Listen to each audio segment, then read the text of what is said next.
came here looking for a poem, one I can't quite remember, from a dream I can't quite hold on to. I've been searching for a half-remembered poem we once studied at school.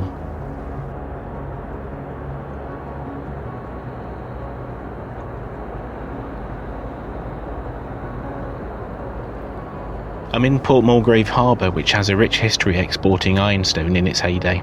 Only skeletal traces of its industrial past remain. That once thriving port has been lost to time, replaced by these ramshackle huts clinging to life at the edge of the land. That poem has been niggling me for most of my 40s, and I thought coming here would somehow jiggle a memory loose. It had something to do with the storm and seashells, periwinkles, I think, washed up in their thousands into a cove. Actually, what I remember most is how it made me feel, more than the words and the details, and that's the power of great poetry and literature, designed to make you feel something. Great books and great poetry can change you. I loved English literature at school, but I never went to university. I didn't even do A-levels, and it's a regret I've carried for all of my life, and in my 40s I thought studying English literature would finally lay that ghost to rest. But I didn't complete the course, and I sank into despair, and I've carried the weight of that failure for a long time.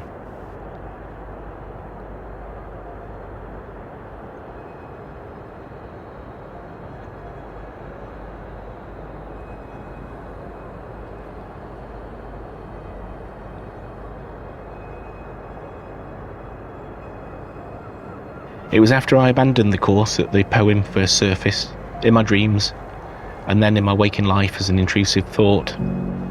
It became an obsession, and I searched everywhere in every quiet moment, leafing through old school books, scrolling forums, and filling my bookshelves with anthology after anthology. One night, I curled up by the fire with the dogs and a glass of whiskey, and I dusted off one of those old poetry anthologies, and I immersed myself in its pages in search of that ever-elusive poem. And I discovered other poems that I fell in love with.